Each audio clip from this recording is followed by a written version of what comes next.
Hi, I'm Larry Magid, CEO of ConnectSafely.org, which is the U.S. host of Safer Internet Day. I'm speaking today to Vaishnavi J., who is the head of safety for Instagram, which, of course, as you know, is part of Facebook. Vaishnavi, welcome. Thank you. It's nice to be here. So let's start in general, talking about how Instagram approaches the whole issue of safety, mainly for young users, but also for adult users as well. So, Instagram thinks about safety in a pretty holistic way. As you know, we have a lot of young users on the platform, but we also have a lot of older creators and influencers on the platform as well. And so, we're really thinking about how we can have a holistic approach to safety. Part of that relies on our policies. We're constantly building and iterating our policies to make sure that they suit the community. Part of that relies on automated detection and some of the proactive tools that we have in place. So, for example, some of our proactive searching for bullying content or our comment filters that will automatically filter out offensive comments. And then a good amount of our measures depend on controls, offering you controls to kind of have the type of experience that you want to have on Instagram. So when it comes to, say, bullying and harassment, for example, which is something that impacts young people, we want to make sure that you have a number of ways to address that on the platform. Of course, you can report content to us. We allow you to report, bullying or harassment from any part of the app. But there are also tools that you can use. For example, our blocking tool, which allows you to cut contact with the person who is bullying you. The person doesn't get a notification if they've been blocked by you.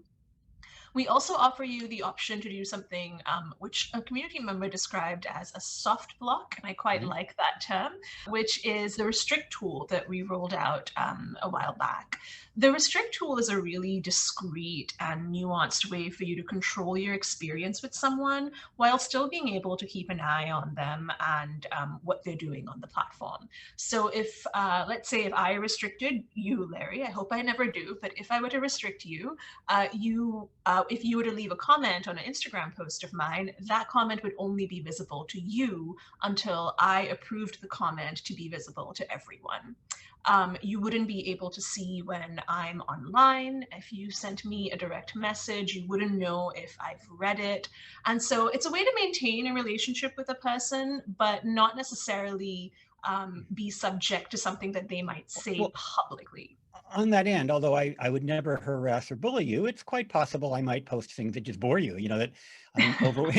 Seriously, I mean, yeah, I may go off on a tangent one day about politics or something that interests me, and you might just kind of want to move on and Mhm. not, ban me forever, but maybe just mute me, so to speak. Is that what Restrict does? Is that the tool that you could basically kind of temporarily move someone aside, so to speak? Well, for that, we actually do have the mute tool, which is also a great feature. Mm. If you mute someone's posts or you mute someone's stories, they won't turn up in your story feed and they won't turn up in your post Mhm. timeline. But the restrict tool goes a little bit further than that. It essentially says that I don't necessarily trust what you're going to say about me in public. I don't necessarily know what you're going to say about me in private. And I want to be able to control that experience. I don't necessarily want to break the relationship with you altogether, but I want to control that experience. Now, when you say control what someone says about you in public or private, I mean, I can say anything about anybody and nobody can stop me unless maybe they can stop a tag or other stuff. So give me an example of what that means to control that. So restrict is one example where you're able to kind of maintain some sort of balance between having a relationship with a person, but not letting all of their comments be visible to everyone until you've made a decision that they can be visible. Other tools that we have that we rolled out last year include comment, tag, and direct message Right. control. But I just want to be clear. If I were to just use your name without any kind of a tag, that wouldn't, I just don't want to create false expectations. That Yeah, wouldn't prevent me from saying so-and-so is, a rotten egg or whatever. If I right, just mentioned their name and didn't actually tag them, just so right. people understand, there's always, because I want to get to that in a minute. There's only so much. There's a lot you guys can do with controls, but there's some things that require critical thinking and just decent human behavior. I think that's completely right. Yes, there are things that you can do to control your experience, but then there's also broader areas where, for example, you have to report the content to us for Mhm. us to be able to make a call on whether it's, So if somebody grooming. were defaming me and just using my name, not tagging me, I could still report that. And assuming Exactly. it violated your community guidelines, then your staff would take action. Exactly, exactly. So we're really talking about having like a spectrum of ways in which to make sure that you're having a safe experience. There are the things that we can do. For example, we can have our proactive artificial intelligence running and making sure that we're picking up any violating content. But a lot of times bullying can be really nuanced and complex. And in those cases, we need you to report it to us so that we can actually take a look at the content holistically. But then at the other end of the spectrum, you also have the opportunity to control your experience using tools like restrict, using tools like controlling who can tag or at mention you.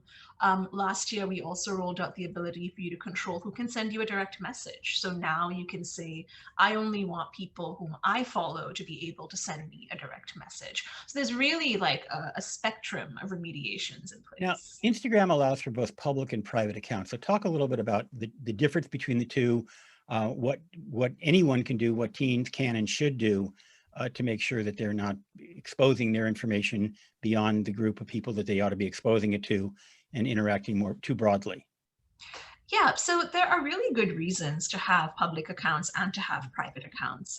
We see that many young people create public accounts in order to raise awareness about causes that they believe in, to follow and interact with celebrities or influencers or other creators on the platform, to be inspired by the creativity of others, to inspire others with their creativity. But there are also good reasons to have a private account on Instagram. What's really important is to really think about and be intentional about those choices and really pick the types of controls that you want to have. For example, if you choose to have a private account, then that means that nobody can see the posts that you're posting. They can't see your stories unless they follow you. You can also control who follows you. You can say, I want this person to be able to follow me, or no, I don't want to accept their follow request. When you have a public account, anybody can see your content, anybody can choose to follow you, they can watch your stories. You can, of course, restrict them and control the way in which they interact with your content, but they can still see all of your content. So, what's really important here is it's less about whether you're public or private, it's more about the intentionality of your choice and making sure that even if, for example, you have a public account, thinking about other ways you want to stay safe on the platform. So you could have a public account, but say, I only want to accept direct messages from people whom I follow. Or I have a public account and I only want to let people whom I follow comment on my posts. I'm glad you mentioned that there are reasons why even teenagers, in some cases, might want to have a public account. I think of Greta Thunberg and other activists. I think of people who are engaged in sports or in bloggers. And so teens do sometimes have a public life, but their parents and they should have a conversation. I don't care if they're, super famous. They should still have a conversation about how you, for example, block direct messages. I'm sure that that's one way to avoid certain kinds of harassments. Mhm. How you control your privacy, and also how you handle situations once you do decide, for whatever reason, to become a public person. Even I have to sometimes look the other way when people make fun of me because, as a journalist, I'm out there, and Mhm. I'm not happy about that fact. But the reality is that's part of kind of it's. You don't sign up for that by being a public person, but it's often an unwanted consequence of being out there in public. But I'm much more concerned with the vast number of just normal folks that want to make sure that they can enjoy interacting with their friends, maybe expand their circle online, but at the same time protect themselves from kind of this toxicity, which unfortunately doesn't dominate our culture, but it is part of our culture. Yeah, I think that's right. There really is, there's a lot of pressure around online interactions. There's a lot of wonderful things about online interactions, but there's certainly a lot of pressure as well. One of the things that we thought about and have been thinking about for a while is this pressure to be perfect Yeah, I was online. going to ask you about that. Yeah. To kind of create this, perfect visual of your life and aesthetic as if, nothing ever goes wrong. And what we found is that really having a more authentic self online, being your honest and authentic self can be really challenging in a number of ways. It opens you up. It makes you more vulnerable to external criticism. We have thought about this in several ways. We partnered with the JED Foundation a while back to roll out a program called The Pressure to Be Perfect, actually. And as part of that program, we developed a few tips on how to share sensitively, how to think about what you're posting, how to kind of respond with kindness to the people online, and really kind of try and shift some of those norms of engagement from being more critical to being more collaborative and more empathetic. So I don't think it's something that we're going to solve overnight, Yeah. but I think it has to be like an ongoing discussion, even as a broader society. Well, there's What a is the core. type of Yeah. internet we want to have? And the corollary of that is if you go online and it looks like everyone around you is perfect, that all your friends are having a wonderful life, and look amazingly great, realize that they are potentially putting forth the most positive aspects of their life, and they themselves may be being very careful with hair and makeup and poses, etc.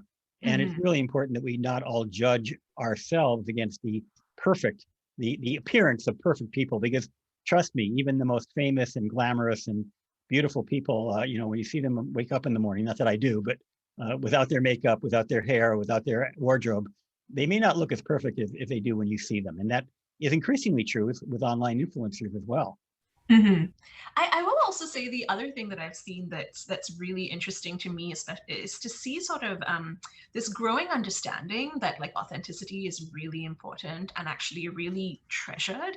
I've had the opportunity to see some really lovely posts and stories from young people, creators, influencers who kind of come on their Instagram story without wearing any makeup, or post a picture of themselves and say, this is actually what I look like, and this is how I would look if I had photoshopped Yeah. myself, and are being really open and honest about those conversations. I think about how, when I was younger and I would see like magazine shoots or, TV cover stories on TV, it never even occurred to me that there was all this work going into creating these perfect images.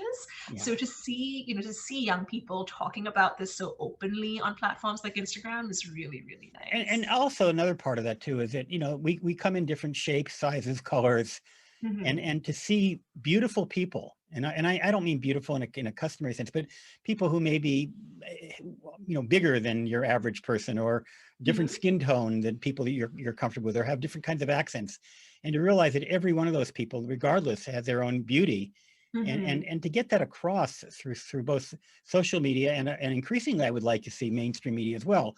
We do see that sometimes with actresses and actors who may be plus sizes, and increasing, we're seeing more diversity. And I say that not just to be politically correct, because unfortunately we tend to see ourselves sometimes reflected in the people we encounter in media. And by media, I'm using that term broadly to include Instagram. And it's so important that these technologies enhance our sense of self-esteem whenever possible, and realize that we all have a role to play, and we're all beautiful in one way or the other. I know that sounds very sappy, but I actually believe it's true. No, I don't think it's sappy at all. I think about some of my favorite creators on Instagram. I think about Stephanie Yaboa, who is this wonderful blogger who talks about body acceptance for all sizes. I think about Jamila Jamil and her I Weigh campaign, which really, says my weight is actually defined by the values and the personality that I bring and kind of the human being that I am, and that movement that she set off. And I think about these people and the huge followings that they've built, Hmm. because there's a real thirst for that. People are looking for authenticity. They're looking for more of these real conversations. And it's such a difference from the one size fits all kind of cookie cutter visuals of beauty that we had growing up, that I had growing up. I'm sure all of us had growing up. So that's been really nice to see. And I hope that we can continue in that direction. So before we wrap up, any last minute safety advice you want to give to people?